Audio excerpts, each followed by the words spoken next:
All right. We are live on Facebook. We are live on Zoom. So that means we are ready to start our program. Thank you, everyone, for joining us this evening. The Novi Public Library is pleased to present Notable Women in Black History for Black History Month. Huh? What a great time. You say Happy Black History Month to everyone? Let's say that. Huh? Appreciate you being with us. I'm excited. We're going to have a very good program. I have a special guest here all the way from Springfield, Illinois, Mrs. Kathryn Harris. Mrs. Harris is a former Library Services Director at the Abraham Lincoln Presidential Library in Springfield, Illinois. She's been that, she just retired a few years ago, but 25 years of experience. Welcome, Ms. Kathryn. Thank you. Glad to have you here. I'm excited. We're going to talk about, you're going to show the whole life or segments of the life of Harriet Tubman. And many of us have heard about Harriet Tubman, but I think your presentation is going to be unique and special and something that some maybe have not heard of Harriet Tubman. You're going to tell us about her. And then you also have some more background because you portray a number of African-American women, some known and some not known. So Thursday, you're going to cover who? Tell us who that will be. That will be Jarena Lee. And she is? She was the first woman licensed to preach in the African Methodist Episcopal Church, of which I am a member, AME. Oh, I didn't know that part. You're a member of a church. Oh, wow. Yes. That's going to be really interesting. And then Monday, the 21st, we're going to do colored section of Oak Ridge Cemetery.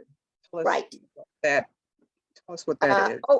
Oak Ridge Cemetery is where it's the second most visited cemetery in the nation. It is where the Lincoln tomb is, but there are other people buried there in the quote colored section, which is in the older part of the cemetery. And many of those folks who are buried there were contemporaries of Mr. Lincoln. Okay, great. And your presentation isn't going to be extremely long. It certainly won't take the whole hour, but I said it's Black History Month and I can't skip not talking about all that wonderful artwork behind you. So educate us. I see Harriet Tubman. Can you see? I know we have a lot of squares open. So let me see if I turn it to a different view, speaker view. Will that help you see? I don't know what you all see, but speaker view, if you have that option. I see Harriet Tubman. So tell us about some of that artwork behind you. Well, I have a lot of this artwork I just collected over the years, and they have been gifted over in which you cannot see it all. I have an area in Chicago that was noted for African Americans. Next door to it is a picture of jazz musicians. You can see part of it in the picture. Then I have ladies in their Sunday hats that my sister gave to me. I have a picture by Ernie Barnes. You may be familiar with that from Good Times, because it was used as in the opening scene for Good Times, and it's by Ernie Barnes. And if I'm not mistaken, Ernie Barnes was from St. Louis. Okay. Let me see what else. My daughter is an AKA, so she's a member of Alpha Kappa Alpha, so I have a couple of things to give her some juice. So don't you say anything negative. A lot of my AKA friends are right here watching you. I, on the other hand, Gail, am a proud member of Sigma Gamma Rho sorority, having been a member for, my goodness, probably my daughter, I'm not going to say how old she is because that will embarrass her. But I've been a member of Sigma Gamma Rho for more than 50 years. Let's put it like that. Okay. So another thing that you have is, and I'm a Barbie doll collector, African-American Barbie. So behind me, I have Ida B. Wells, Maya Angelou, Rosa Parks, but you have one that I would love to have. Show us who you have. You have a doll of Harriet. I have a doll of Harriet Tubman. Just a little. Is that good? Yes, good enough. I love that. Right. And this was a gift to me from someone who came to a program one time that I did on Harriet Tubman. And they said, I thought you would like this. I didn't know anyone else who would appreciate it more than you. So it was a gift. And I've had it for several years and I've never seen it anywhere. It's from a company Girls Explore. I don't know if they're even still in existence. I hope so. I want that. But, Let's not hold on. I'm not going to hold on. the little ascot that she has on is reminiscent of a photograph that that was taken of Harriet toward the latter part of her life in the 1880s. Okay. So we're going to get started with our program. I ask once again, if you are following us on Zoom, make sure your audio and cameras are off during the presentation. And if you're watching from Facebook, we appreciate you watching there as well. Throughout the program, if you have any questions, you can type them in the chat or comment section, and we'll respond to the questions at the end of the program. Okay, so right now I'm going to turn it over to you, Ms. Kathryn. Good evening. I want to thank y'all for inviting me. So I can tell you about the work that I've done on the railroad. Now, you may think it odd that I, a woman, worked on the railroad, but I did work on the railroad, the Underground Railroad, that is. Standing, I'll have to tell you something. The Underground Railroad, why, it wasn't even underground. The Underground Railroad, it wasn't even a railroad in the true sense of the word. So if it wasn't underground and it wasn't a railroad, then what, pray tell, was it? Well, I'm going to tell you that too. You see, what the railroad was, it was a way to freedom for the escaping slaves. Now, the folks who work on this railroad belong to a group called themselves abolitionists. Now, they was white abolitionists and they was colored abolitionists too. But you see, they all work together for the same reason. You see, an abolitionist believe that slavery is wrong. And abolitionists believe that families ought not be separated. And abolitionists believe that mamas ought not have their babies ripped out their arms and sold away, never to be seen again in life. And abolitionists believe that no man should own another. Now, some of these folks who's abolitionists, they belong to a group called themselves Quakers, but they also call themselves Friends. And they were certainly friends to the escaping slaves.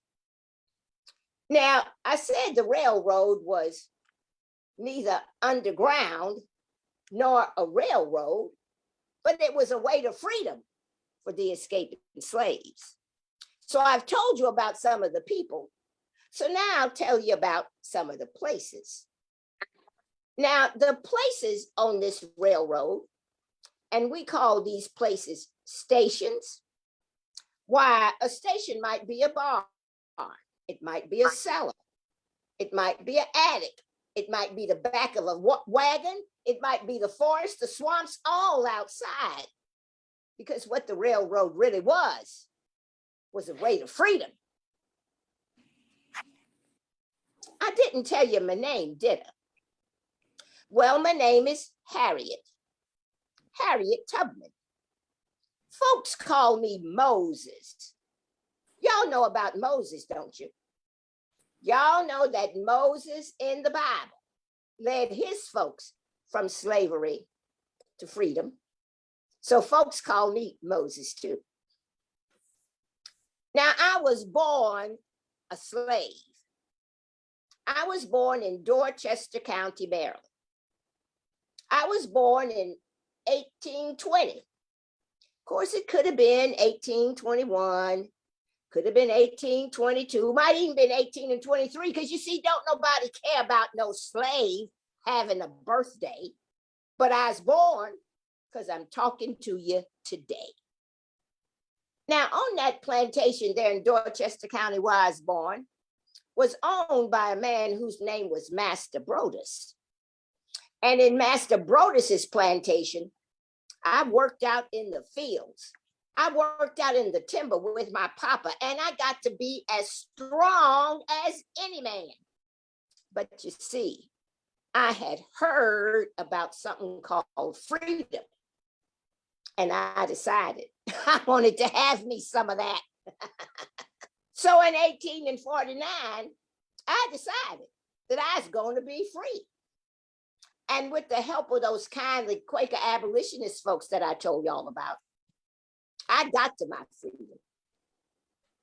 You see, those Quaker abolitionist folks told me that when I got, not if I got, but when I got from Dorchester County, Maryland to Philadelphia, that I would be free. And I want you to know that when I got there to Philadelphia, I looked at my hands, I looked at my feet, same hands, same feet, except for one thing. They was free. And such a glory come over me was almost more than I could stand. Now, those abolitionist folks also told me that when I got, not if I got, but when I got there to Philadelphia, I should look for a man whose name was Mr. William Steele. Now, Mr. William Steele was a free colored man. He was not a slave. Mr. Steele was an important colored man as well. You see, Mr. Steele was the secretary to the Anti-Slavery Society right there in Philadelphia, the city of brotherly love. But more important than that, Mr. Steele was a station master on the Underground Railroad. So like I said, I got there in Philadelphia and I met up with Mr. Steele. And Mr. Steele and I, we got to be fast friends. And while I was there in Philadelphia, I hired myself out as a cook and a washerwoman. And with the money that I earned, I give it back to Mr. Steele because you see, it takes money to operate the Underground Railroad. So I stayed there in Philadelphia for 2 years, and me and Mr. Steele, we got to be very fast friends. And he decided that since I, Harriet Tubman, had made my own escape to freedom with the help of those kindly abolitionist folks that I told y'all about, he decided that I might be the kind of person who could be a conductor on his railroad. So in 1851, I started making my trips as a conductor on the Underground Railroad. And I want y'all to know that over time, I led scores of my people from slavery to freedom. And I want you also to know that one of the very first stops that I made as a conductor on the railroad, I went right back to Dorchester County, Maryland. I went right back to Master Brodus's plantation. And I took away to freedom, spirited away to freedom, my brothers and their family, took them all the way up into Canada where they could truly be free. Over time, I made about 13 trips on that railroad. You see, on that railroad, we mostly traveled at night. We hid in the day. At night, we followed that North Star. We'd follow that drinking gourd. Sometimes we even follow the moss that grows on the north side of the trees, because you see, all roads that lead north, they lead to freedom. Well, long about in 1855, that's when I was doing some of my best work. Those Maryland plantation owners, they had a bounty. They had a reward for my capture. They had them posters that said, "Wanted, Harriet Tubman, dead or alive." But you know what? Never could be, because nobody knew Harriet Tubman. I never run my trail off the tracks, and lost a passenger. All of those traveled with me, they all freedom. Long about in 1861, we start hearing about the rumblings of a war. And by the time that war come on, that'd be the Civil War, you know. By the time that war come on, I'd ceased my work on the railroad.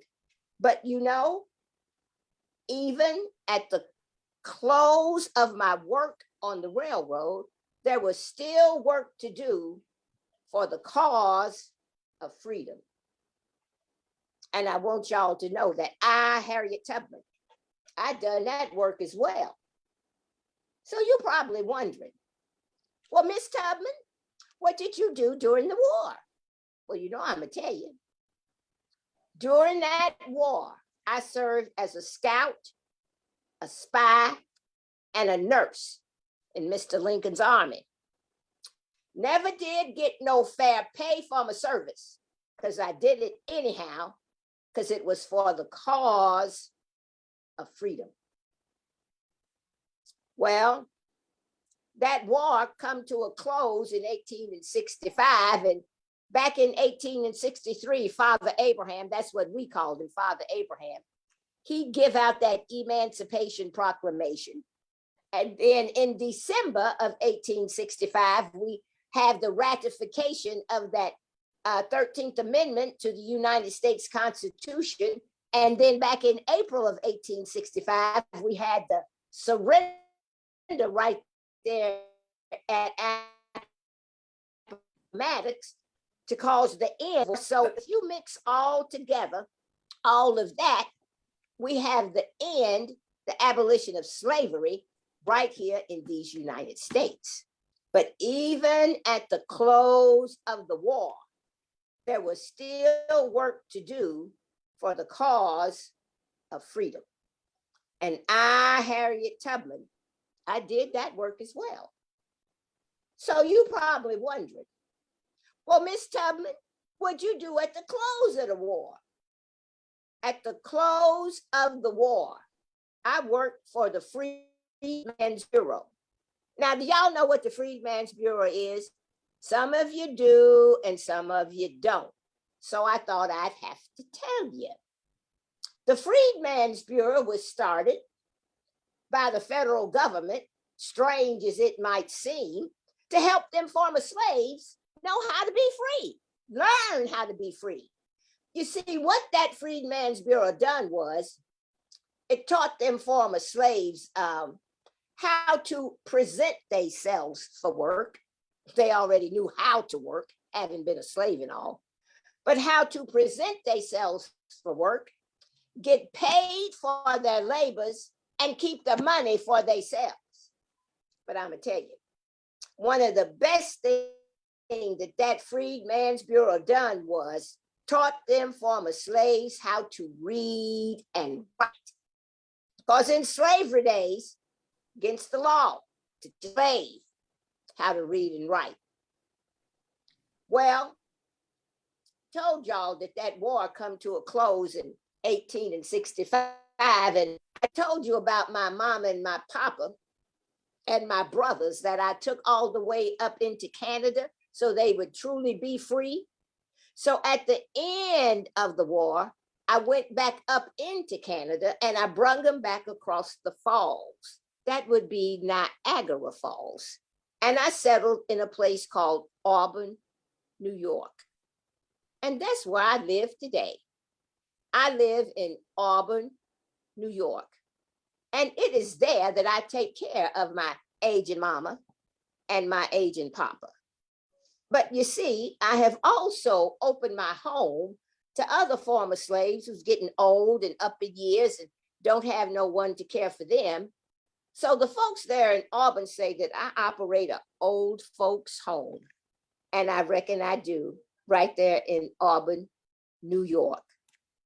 So now, mostly I just reflect. I think about the work that I've done on the Underground Railroad. And I want y'all to know, working on the Underground Railroad, why, it was hard work, it was risky work, and it was dangerous work. But you know what? I'm mighty glad that I done it. Now, before I go this evening, I'm wondering if there might be any of y'all who might have a question you'd like to ask me, because I'd be mighty pleased to answer for you. You can ask me anything you want to know, and don't be shy. You can ask anything you want, and I'll just try to give you an answer. So, Miss Anderson, do we have anyone that have any questions for me?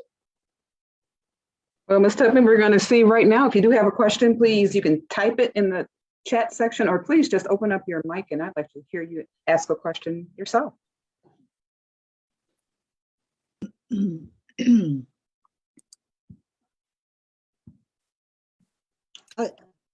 Reensher. I do have a question about what was the connection with Detroit and the Underground Railroad through the connection up through Canada. I know we talk about it, but I would like you to really share what, if any, connection through Detroit. Well, now I'm going to tell you this, ma'am. When I was working on the railroad, I went from northern Georgia to points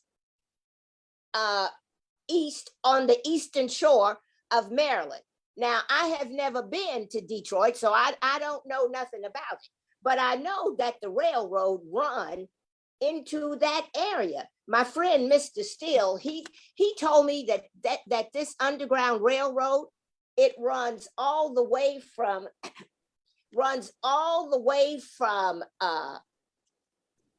Dorchester County, Maryland, as far west as a place called Texas. And it even run as far south as the Caribbean and into a place called Florida, where I've never been. But that those folks there in Florida, those Seminole Indians, they was working on the railroad too. But I have never been to, you called it Detroit. I have never been there, but I have heard that my friend, her name is Sojourner. Y'all ever heard of her? Sojourner Truth. She lives somewhere in that area, and she did work very similar to mine. She come all the way from a place called Ulster, New York. And I have met her on more than one occasion, and she talked kind of funny to me. She have like a really different accent. I think they call it a brogue, because her first language was Dutch. It was not English, so she talked kind of different. But she was, my friend Sojourner, she's very much involved in not only abolition, but guess what else? She is also involved in trying to get the vote. I think they call her a suffragette. However, I had to disagree with her a little bit on that suffragette stuff, because I want the Black man, the colored man, to get that vote before we worry about women getting that vote. I think it's more important for that Black man to get that vote right off the bat, and then we can deal with those women getting that vote. That answer your question, ma'am? It did. Thank you. It did. Thank you very much. I probably told you more than what you wanted to know, but I thought you needed to know all of that. Do we have another question, Miss Anderson? Miss Barbara has her hand up. You have a question for Ms. Tubman? Yes, I do. Thank you for speaking with us this evening. I'm very delighted to do that. My great-grandparents were a stop on the Underground Railroad in the Utica area. And what might I ask, did they live? They lived in Romeo, Utica area here in Michigan. Oh, all right. Like I said, I've never been to Michigan, so I don't know that much about it, just from what I've learned from my friends. It's my understanding that there were two places where the water was narrow for crossing into Canada. One of those was Detroit, and the other was Port Huron. my great-grandparents were part of the railroad that sent people on to the Port Huron area where the water was narrower for the A little bit crossing. more shallow. Yes, but also the Canadian shore was closer Mhm. to the American shore. So once you're out there in the boat, or however you're moving, you don't have as far to go. So I imagine you are very proud of your great-great-grandparents and the work that they done for the cause of freedom. I never met them, but I believe they would have been very good abolitionists, because abolitionists believe that slavery is wrong. And abolitionists, they had some radical abolitionists, and then I would guess you would call me a radical abolitionist. Some folks call me an abductor as well as a conductor, because I took people away to freedom. Our family's lucky because one of their daughters later wrote the story of their Beacon Hill railroad stop. So we have some pretty interesting stories of what happened. Now, I cannot read nothing like that, but are those stories available anywhere? Yes, the book was printed during the Michigan sesquicentennial. What is a sesquicentennial? That's a mighty big word for me here. Oh, help me out, Gail. All of the scholars, help Miss Barbara out. 150, or is it 100? A centennial would be 100. Mm-hmm. So what does sesqua mean? Maybe that'd be half of 100. Well, that's what I was wondering, 150. Yeah. The parents, my great-grandparents, managed to keep what they were doing secret from their children. So even from their children? Yes. Because they hid their. You do know that the railroad was secret and the railroad was illegal. And if you was caught, I think they called it aiding and abetting fugitive, you could lose your property. Sometimes you could even lose your life. You could go to jail. But I had a friend whose name was Thomas Garrett. He didn't care about none of that. And he had a safe house right there in Wilmington, Delaware. Yes, he did. And he didn't care about none of that because he got arrested. He had his property confiscated. And he said he was just going to keep on doing what he was doing because it was for the cause of freedom. And this right here, can you see this picture? Mm-hmm. This is a picture. Just a little bit forward, Ms. Tubman. Tilt it forward a little. Okay. Okay. That helps. Thank you. That would be me there at the top of the picture. And I'm holding that lantern, and Thomas Garrett is right there beside me. And down on the bottom, you can see some escaping slaves trying to get free. That's right there on the Christiana River. Right there. So anyway, well, you should be very proud of your ancestors, ma'am, for the work that they done. So is you an abolitionist leaning person these days? Definitely. Very good. That's what we like. We like folks who want to work hard for the cause of the abolition of slavery, because slavery is wrong. May I ask you one more question? Why are you wearing black gloves? We will talk about that at the end of the presentation, toward the end. I'll hold that question then. Thank you. You're very welcome. You have more questions? Ms. Tubman, I know you, I think I heard you were hit in the head with some sort of object as a child, which would cause you to have spells. Did that continue through your adulthood? Can you speak on that, please? I'm sorry. Yes, I can speak on that. I got hit in the head when I was but a child. I imagine I was like 12 or 13 years old, somewhere along in there. And it come to pass in this manner. Master Brodus, he had sent me and another slave, well, I'll just call him Sam. He was my young friend. They sent us into town to get some provisions. And so me and Sam, we was talking, and Sam thought that us going into town might give him an opportunity to try to break away to get to his freedom. Well, we was talking in the store, and Sam wanted me to keep the attention of the storekeep while he would make his way to freedom through the back door of the store. Well, I guess the storekeep kind of got wind of what we was trying to do, and he picked up a 2-pound weight and hurled it, trying to stop Sam. Instead, it hit me plumps. But when I got to be more of an adult and I went there to Philadelphia, Mr. Steele had one of his abolitionist doctor friends give me a look, and he said I had what was called narcolepsy, caused me to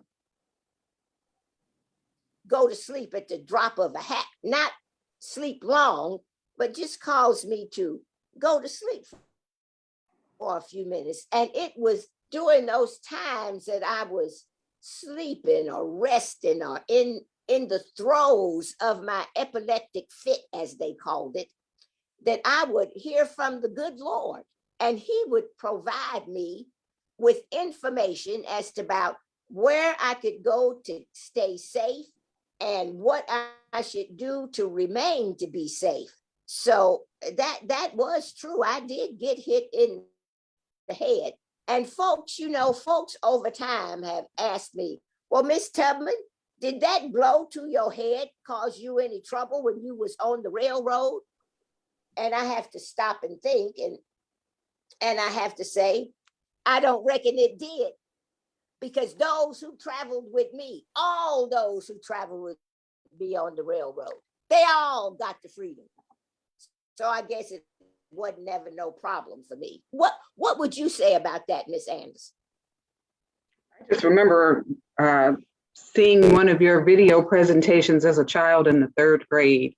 And I thought that was one of the things they have made. Do you know they made videos of you? We'll be watching some of the schools, and it would be so impactful if it could be in all schools, because you're really important, the work that you've done. And I just remember seeing someone swing and hit you in the head with that brick. And then I remember over time you going unconscious momentarily and having visions of the path or the route to take that would lead toward north to freedom. And I just remember that way back when I was 8 years old. And you've been one of my most inspirational people in African-American history. So I appreciate you bringing some light to that.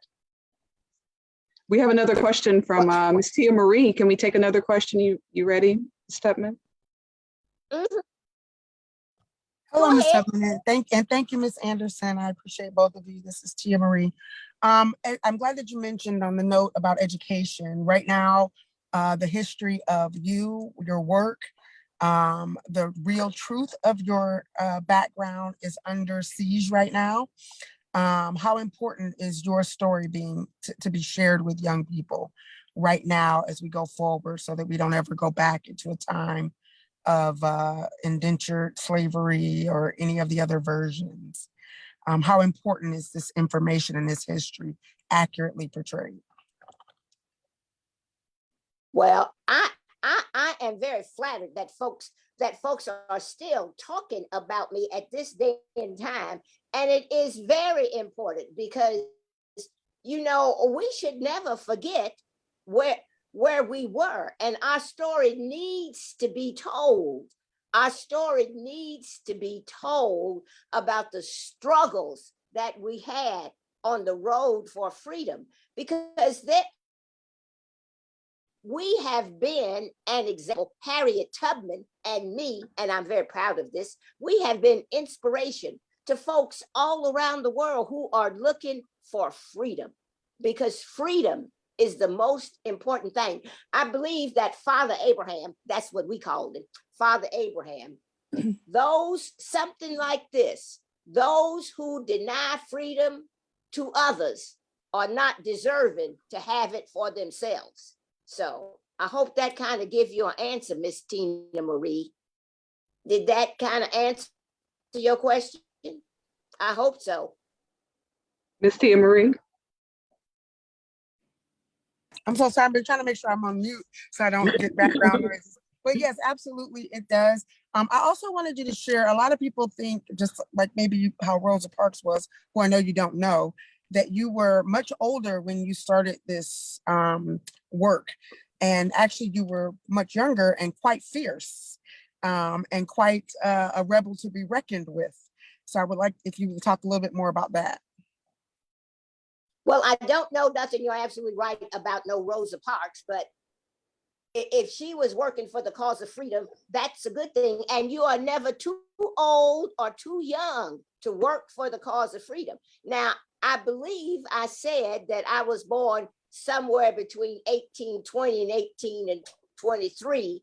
And when I started to do this work on the railroad, it was in like the 1850s and long through in there. So I was in my 20s, I imagine, when I begun this work. I don't know how to cipher. I don't know how to work with numbers. I don't know how to read either. But I do know about having the sweet taste of freedom in your belly. And I have never known a slave who didn't want to be free. Now, I'm going to tell you this. There were some folks who would come with me on my journey. And, you know, we might have to, it might get cold and we might run out of food and be out there in the dark with dogs chasing us. And they come up to me and they say, Miss Tubman, I want to go back to master. And I say to them, now what you think gonna happen to you when you go back to master? Usually they didn't have nothing to say. So I tell them, first you're gonna get beat. And while you getting beat, they're gonna be asking, where is Harriet? Where's she going? How many's with her? What they doing? So all of a sudden, sometimes them folks don't be tired. They don't be hungry. They just want to keep on walking for the cause of freedom. But however, I will tell you this. Sometimes I had to pull out my friendly persuader and I'd say, live free or die. All of a sudden, they don't be tired. They don't be cold. They don't be hungry. They just want to keep on walking for the cause of freedom. Answer your question? I hope so. I hope so. Yes, ma'am. I do have a comment that's typed in. Much for that. Ms. Tubman, I have a question typed in that said, how did your religion or faith impact your work for freedom?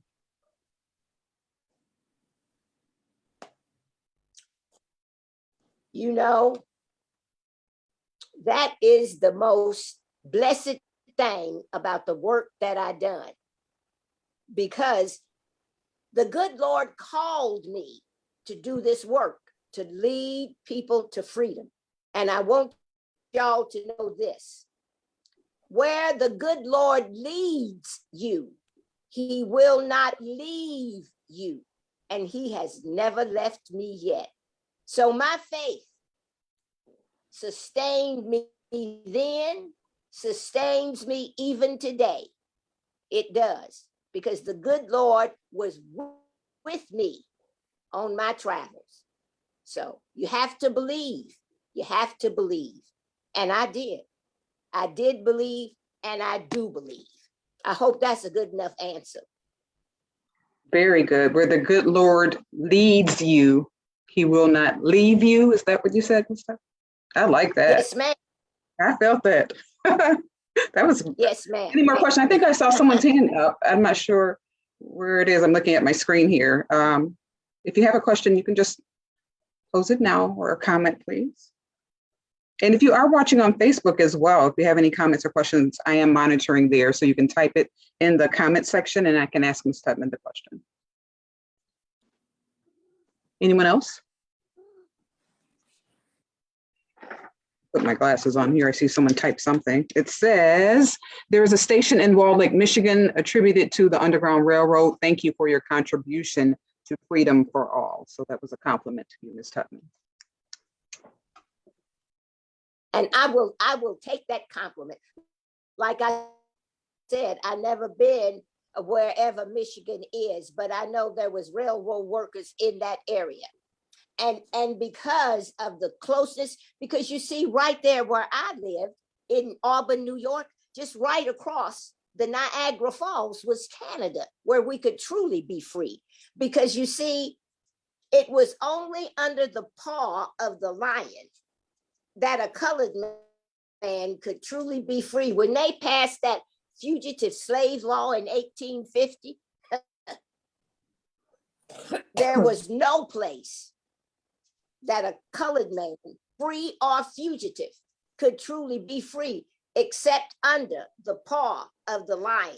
And at that time, the Canadian flag had a lion standing on his back feet with his paws up like this. And it was only under the paw of a lion that a colored man could truly be free anywhere in North America. Other questions? Yes, there is one. I just scrolled down. It says, do you have anything to say about the Jim Crow laws?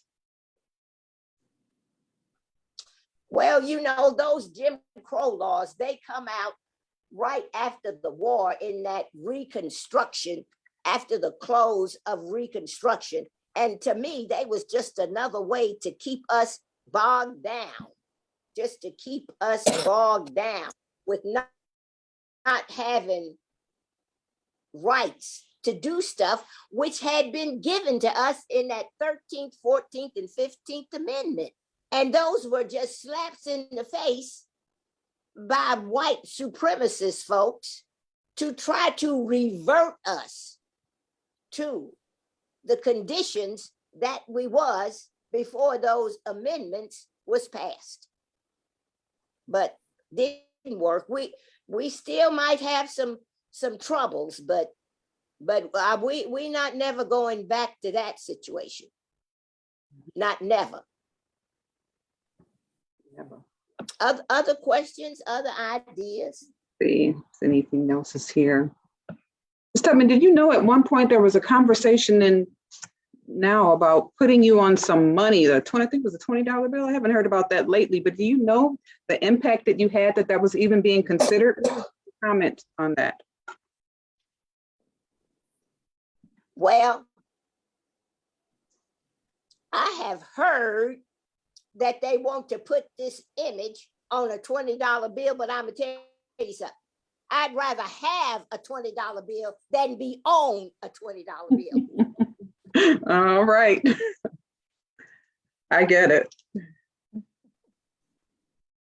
Another comment in here says, is there true freedom without reparations for the foundations of Black Americans? How much would your labor have produced in revenue for you and your family that was lost due to slavery? I cannot even get my brain around that because I don't know how to work with numbers, but I will say this. This country, in my opinion, we as slaves did so much to build what this country is becoming.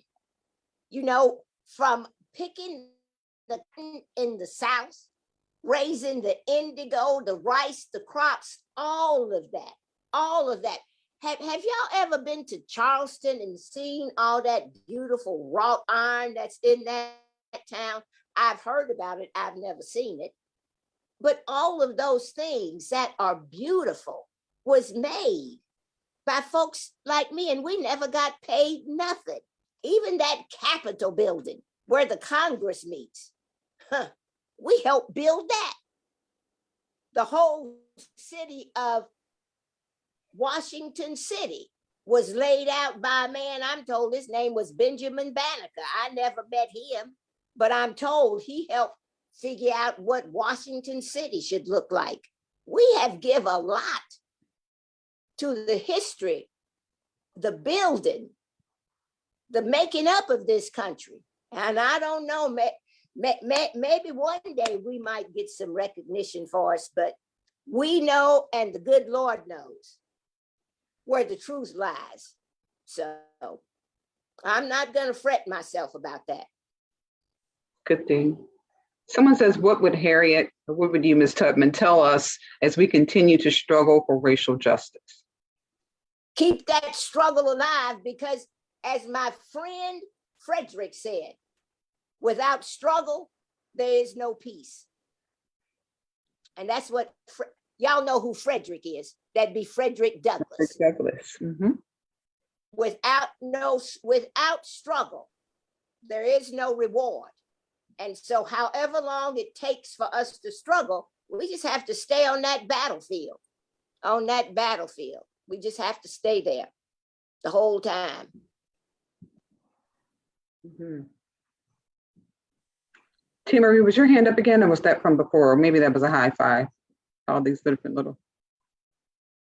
That was a lot of everything. That was hearts and clapping and everything. Thank you, Ms. Tubman, for the presentation. And thank you for even answering those questions. I think what sometimes does get lost is that there's such a long time frame from your time, and that I don't know that every citizen understands the legacy of the effects of what you went through and how impactful that is, and that you are absolutely right. Like I said, won't stop, can't stop. So you're absolutely right. We will not stop on racial justice if it kills us, because you gave the ultimate sacrifice to give up your life, to give up and risk your life, that we can do just as much as you sacrificed. And because that's what's at stake, future lives beyond us. So I just thank you for your contribution. And thank you, Ms. Gale, for this program. It was amazing. Love it. And I thank you for your comment. That touched me.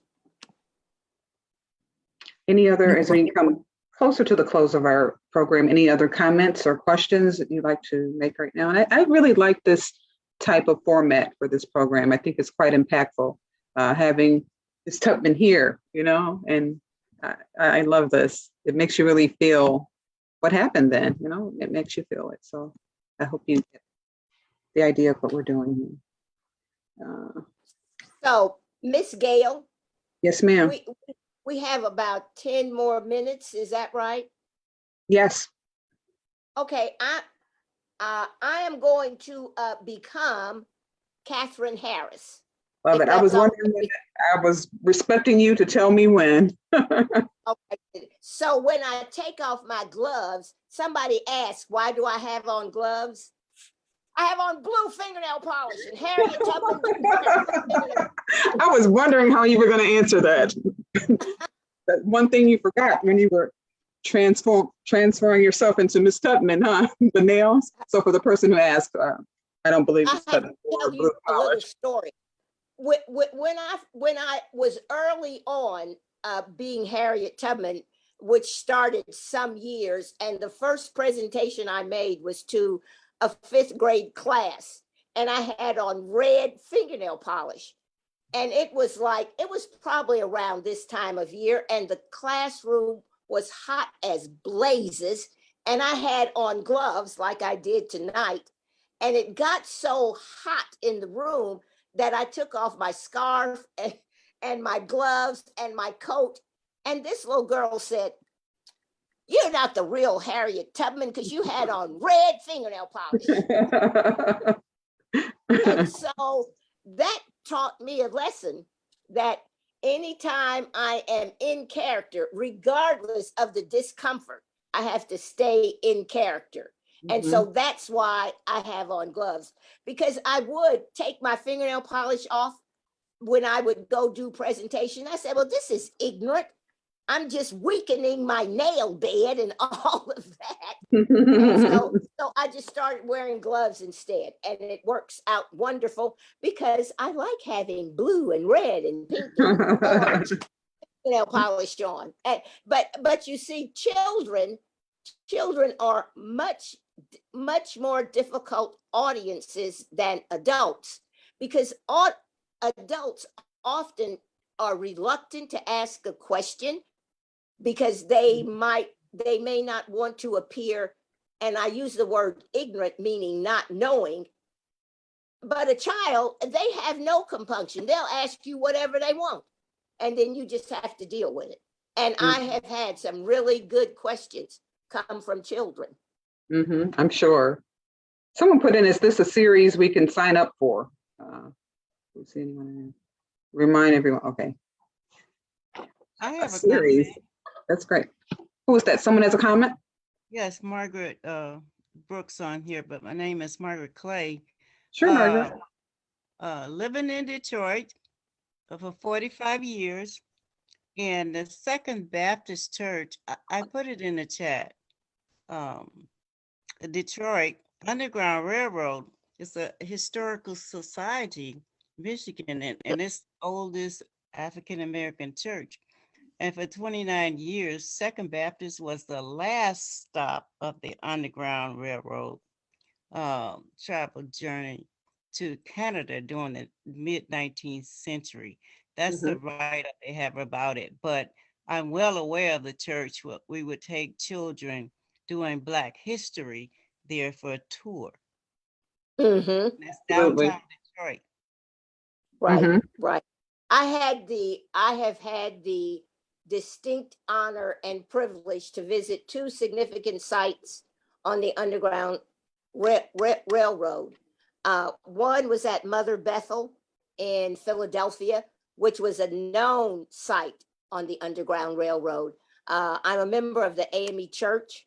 Harriet Tubman was a member of the AME Zion Church, which is an offshoot of the of the AME Church. But Mother Bethel in Philadelphia was a known site on the Underground Railroad. And then maybe 2 or 3 years ago, I went with friends on a driving tour, and we stopped at the National Park Museum for Harriet Tubman in Chesapeake, Maryland. And just being in that area, it was like a religious experience for me, seeing what the terrain was like with the marshes and the bogs and the water, even though there's 8 lanes of traffic there now, but you could still picture in your mind what it might have looked like in the 1850s and the 1860s when Harriet was doing her work. And it just made me all the more in awe of my shero, because she has been my shero since I was probably in the 5th grade, and I read a biography of her, much like you did, Gail. Yes, absolutely. And I have admired her ever since, because she was truly a remarkable woman, absolutely remarkable. Absolutely. I love it. And how long have you been doing these portrayals? I think maybe you said, I don't know if we were on air or off, Ms. Harris. It's been since around the turn of, since around 1999 or 2000, somewhere along in there. And given that I worked in a library, I was strategically placed. I read every book, encyclopedia, entry, whatever I could find about Harriet Tubman. And then over the years, I've just learned more and more about her. I will add this codicil. I sent you a reading list that I hope you might share at your library. And one of the books is Colson Whitehead's Underground Railroad, which is it's a historical fiction, and it was made into a TV series. The one problem that I have with the series and the book is that he represented the Underground Railroad as it really was underground and they really had stations. And that further made the confusion that the Underground Railroad was neither underground nor a railroad. But the stories that he told were real stories that happened on the Underground Railroad, despite that little chink in the deck. Okay. And I had the pleasure of meeting him when he came to Illinois College here in Jacksonville, Illinois, probably right shortly after his book was published. And I mentioned that to him, and he just kind of smiled. He said, course. yes, I've heard that comment before, so whatever. Mhm. So So if you do have more questions about Harriet Tubman or anyone in African-American history, visit the Novi Library, ask for these books, ask for what we have to represent the month and the life, not just the month, but everyone that maybe you don't know enough about and you want to know more. Certainly the library is the place to look for that information. What else you want to share with us other than you're going to be, you can continue talking. I can't wait until Thursday because I knew a lot about Harriet Tubman, but I know nothing about Jarena Lee. So this will be an educational experience for me as well. I'm sorry, I think you were about to say something else, Ms. Harris. no, I'm just pleased to have this opportunity to share what I have learned over the years about Harriet. And you know, my learning journey continues. Anytime I see anything about Harriet Tubman, people call me. When Harriet, when the news came that Harriet was going to be on a $20 bill, I was in Virginia. And if I got one email or one message, I must have got 25 that day. And the people said, Kathryn, you're going to be on the $20 bill. I said, no, I'm not going to be on the $20 bill. Harriet's going to be on the $20 bill. One and the same at times. I know someone typed in just now, it's weren't some people hidden underground in cellars of barns and houses? That is true. And the answer is yes, yes. All right, we are at our time. I appreciate it. Register so you can get the link for Thursday's program and also for Monday evening's program, which is the colored section of Oak Ridge Cemetery. That'll be another exciting presentation that Ms. Harris is going to present. Thank you so much for joining us this evening. I really appreciate it. Hope to see you again. Such a wonderful job, Ms. Kathryn. We're all clapping for you. Thank you so much. Thank you all for coming. Good night. Absolutely. Good night, everyone. Good night.